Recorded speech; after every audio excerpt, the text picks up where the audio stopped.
One life is not enough. Written by Shri K. Nator Singh. Part 29. It is interesting to contrast Zia ul Haq's position with the one stated by Muhammad Ali Jinnah, who on 11th August 1947 spoke to the Constituent Assembly of Pakistan. He said, "We should begin to work in the spirit, and in course of time all these angularities of the majority and minority communities, the Hindu community and the Muslim community, because even as regards Muslims, you have Pathans, Punjabis, Shias, Sunnis, and so on, and among the Hindus, you have Brahmins, Vaishnavas, Kshatriyas, also Bengalis, Madrasis, and so on, will vanish. Indeed, if you ask me, this has been the biggest hindrance in the way of India to attain the freedom and independence, and but for this, we would have been free people long, long ago. No power can hold another nation, and especially a nation of 400 million souls in subjection. Therefore, we must learn a lesson from this. You are free. You are free to go to your temples, you are free to go to your mosques or to any other place or worship in this state of Pakistan. You may belong to any religion or caste or creed, that has nothing to do with the business of the state. We are starting with this fundamental principle that we are all citizens and equal citizens of one state. The people of England in course of time had to face the realities of the situation and had to discharge the responsibilities and burdens placed upon them by the government of their country, and they went through that fire step by step. Today, you might say with justice that Roman Catholics and Protestants do not exist. What exists now is that every man is a citizen, a equal citizen of Great Britain, and they are all members of the nation. Zia's desire was to see Pakistan become the most important Islamic country on account of its size and population. He did not succeed in having that desire fulfilled. His first hurdle was Iran, which was a Shia country. Secondly, neither Saudi Arabia nor Egypt would countenance Pakistan's claim to be the member of one Muslim country. President Zia ul Haq would mention time and again that he was unable to tell why Indira Gandhi was hostile to him. After all, he had had very good relations with Morarji Desai. On 10th January 1981, I had a long and tedious meeting with the president at his residence in Rawalpindi. I had gone to deliver Indira Gandhi's letter to him, in which she strongly urged the normalization of relations between the two countries to build an atmosphere of peace, trust, and stability, particularly in the context of the situation in Afghanistan. He read it and felt that the letter demonstrated a degree of hesitation, suspicion, and misunderstanding. He said that he was surprised that The Prime Minister had been unhappy with his references to Kashmir. According to the President, the Simla Agreement signed between Mrs. Gandhi and Zulfikar Ali Bhutto in 1972 did not prevent him from referring to Kashmir at international conferences.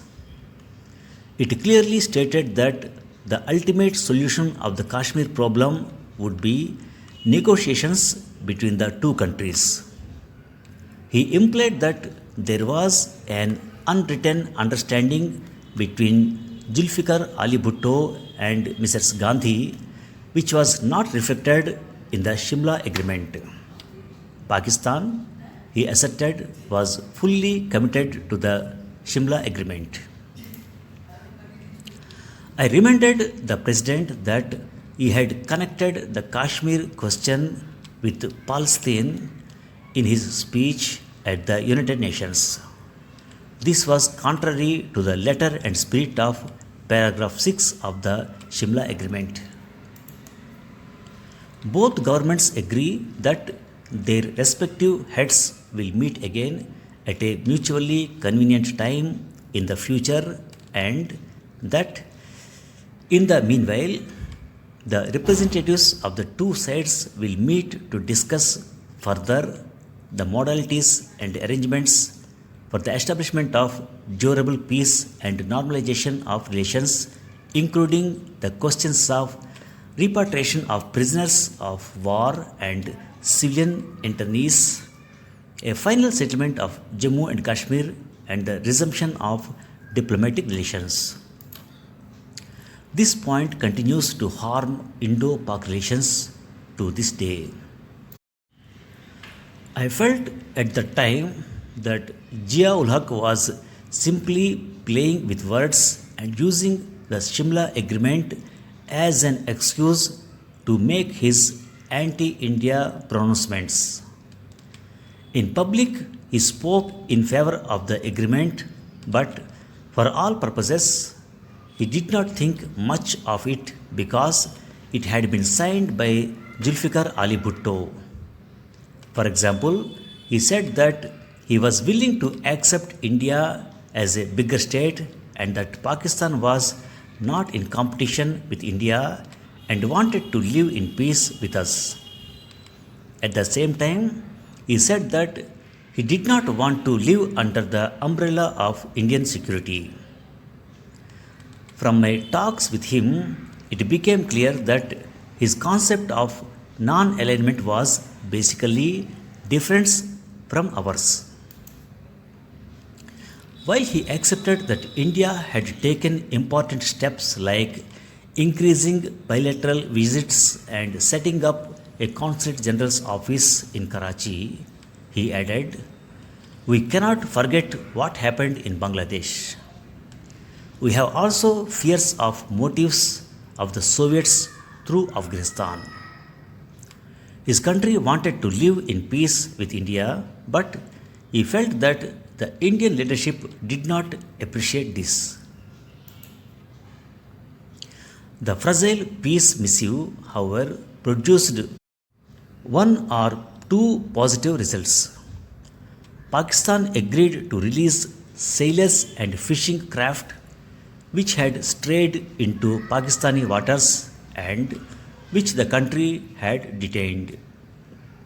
For the first time, he allowed me, as the Indian ambassador, to speak on Pakistan TV on 26 January 1981. I had to, of course, submit the whole text of my broadcast to the Foreign Office. I spoke in Urdu and was later told that the broadcast was widely seen throughout the Pakistan. President Zia-ul Haq was invited to deliver a speech at the United Nations in his capacity as chairman of the Organization of Islamic Countries in 1980. I was asked by the Ministry of External Affairs to be present in New York during Zia's visit. Both in New Delhi and Islamabad, we had cautioned that an unbridled statement on Kashmir by the President during his UN speech would have the most adverse impact on Indo Pak relations. We were assured in New Delhi, Islamabad, as well as in New York that the President was aware of our sensitivities and would keep them in mind. I arrived in New York on 20th September. I was coming to the UN after 5 years. Not much had changed.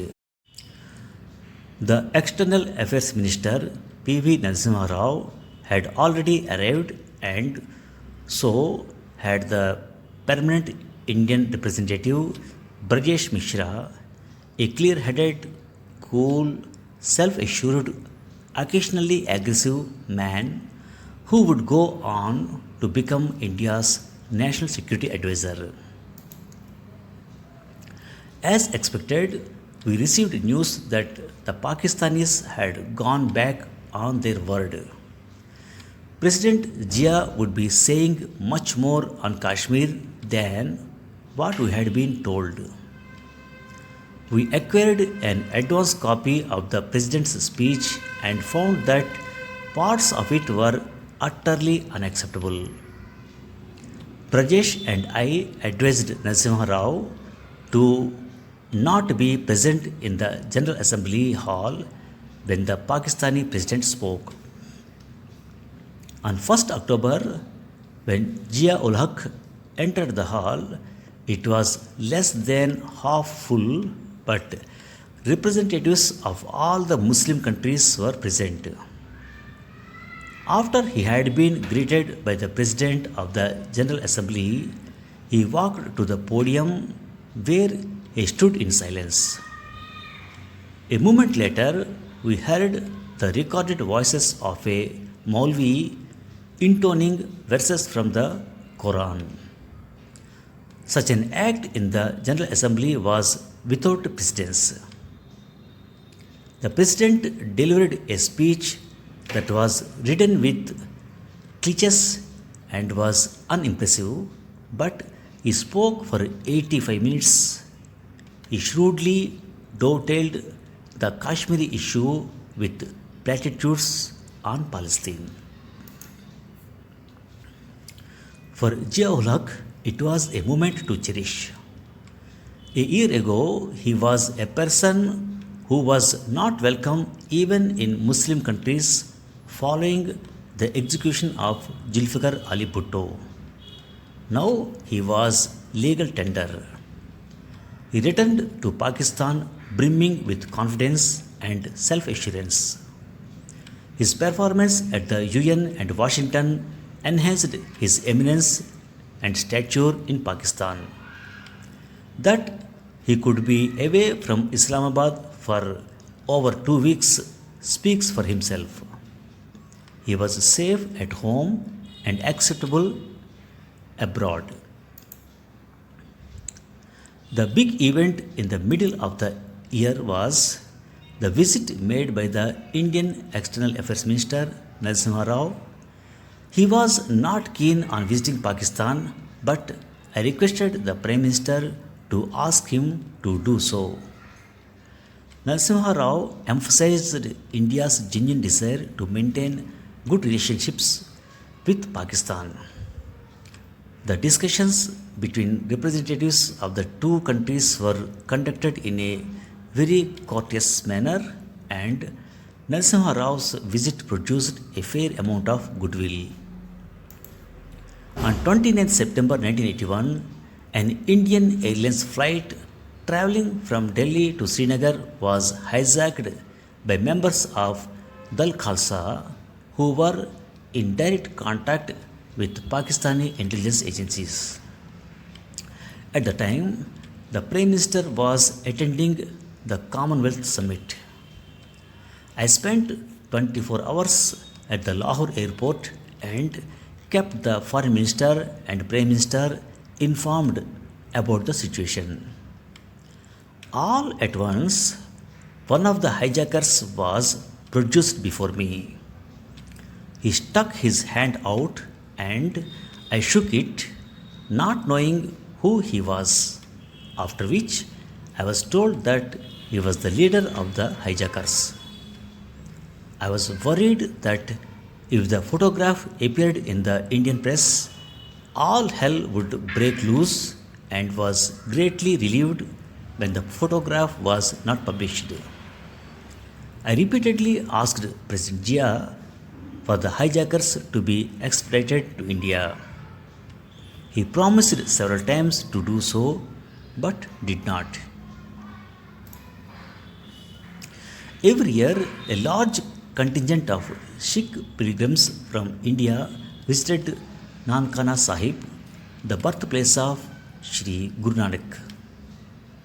Towards the end of 1981, about 3,500 Sikh pilgrims came for a week from 21st to 28th November. Their leader was Sardar Atma Singh, a former Akali minister. The ladies' contingent of 500 was led by Dr. Rajendra Kaur, a member of the Rajya Sabha. They were accompanied by an official from the Ministry of External Affairs. My wife and I drove to Nankana Sahib from Lahore on 22nd November and spent several hours there. She was, of course, greeted by a large number of Sikh pilgrims, being the daughter of the Maharaja of Patiala. The arrangements that were made by the Pakistani authorities were first rate. All the buildings had been whitewashed and the lawns and the gardens looked well manicured. It was obvious to me and our intelligence staff that quite a few of the pilgrims had close links with the ISI. Another distressing feature was that a lot of illegal transactions were conducted between the pilgrims and the Pakistanis. Shawls and silverware had been brought from India and sold in Pakistan. The pilgrims were received by President Zia-ul-Haq on 26 November. They also came to Islamabad and several senior Sikh delegates called on the president. In 1981, the External Affairs official who was accompanying the Sikh pilgrims was a woman, Lakshmi Puri. I informed the Pakistani Foreign Office that I would be present at the meeting and that I would be bringing Lakshmi Puri with me.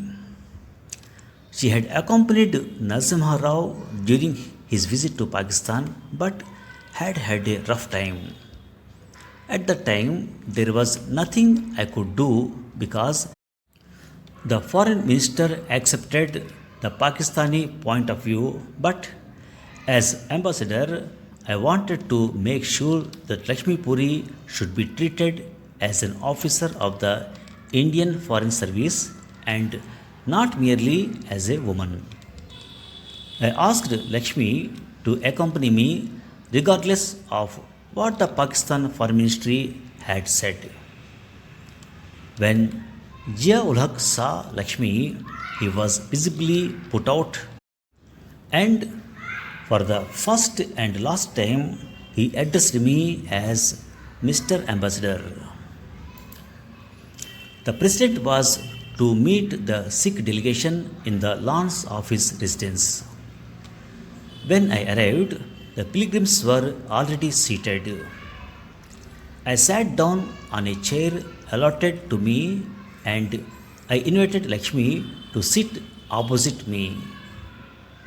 President Jia did not take any notice of her. Soon, I saw one of the ADCs of the president coming up to her. I thought that she would be asked to leave and immediately decided to leave with her. But the Begum Jia appeared on the other end of the lawn. Lakshmi Puri was being invited to have tea with her. I had scored my point and the president had scored his. The Pakistani media and the government made much of the Sikh pilgrims. They were lavishly welcomed and their visit was extensively covered in the media. This was a very calculated ploy on the part of the president. After the Sikh delegation had left, I spent about 20 minutes with the president. I presented him with an album of stamps commemorating the Hijri which we had brought out and also gave him a copy of an anti Hindu pamphlet published from Lahore which was being widely circulated. The president said that he knew the man who had brought out the pamphlet and was surprised that he had written such a thing. I said that incidents like this came in the way of improving relations between our two countries. He promised to look into the matter, but nothing was done to withdraw the pamphlet. The third point I took up was in connection with the celebrations of the 200th birth anniversary of Maharaja Ranjit Singh. The Pakistan government had refused to allow Sikh visitors from India into the country. For the first time, I found the president somewhat preoccupied and subdued. I then took up the question of the handing over of the hijackers of the Indian Airlines plane. The president promised that the men would be given to us once inquiries were completed. I drew the attention of the president to what the Pakistan ambassador had said to a senior member of Ministry of External Affairs that in the absence of an extradition treaty between India and Pakistan, it would not be easy for his government to hand over the hijackers to India. This was in contradiction to what the president had just told me. The president replied that while he had not heard from the ambassador, I could take it that the hijackers would be returned and that the signing of an extradition treaty between two countries would not come in the way of such a handover. The two issues should not be linked. Pakistan would very much like to sign such a treaty with India at any time and any place that India wanted. Having said that, Jia hoped that the goodwill shown by Pakistan government with regard to return of the hijackers would be reciprocated when any member of the Al Julfikar group used Indian soil to attack him and his regime. On my part, I assured the president that such a thing would certainly not be allowed to happen. Finally, I told the president about the highly objectionable stories appearing in the Pakistani press about Prime Minister Indira Gandhi and her family. The president expressed regret and said that censorship in the country was applied to 4 or 5 items, that is, Islamization, the head of state, defense, Islamic countries, and the ideology of Pakistan.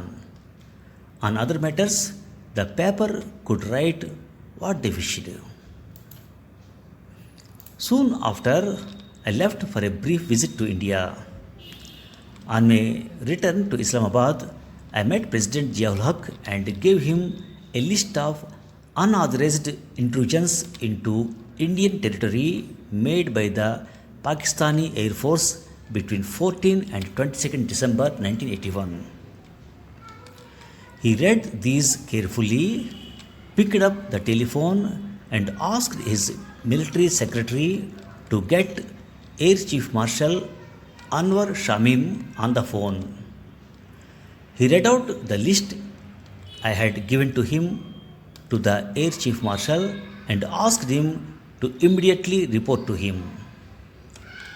Jia jokingly said to me, I give full marks to the Indian authorities for spotting an intrusion which was only 4 nautical miles in Indian territory and lasted 2.5 minutes. Next, I broached the subject of the hijackers yet again, and the President reiterated that the results of the inquiry were not yet available.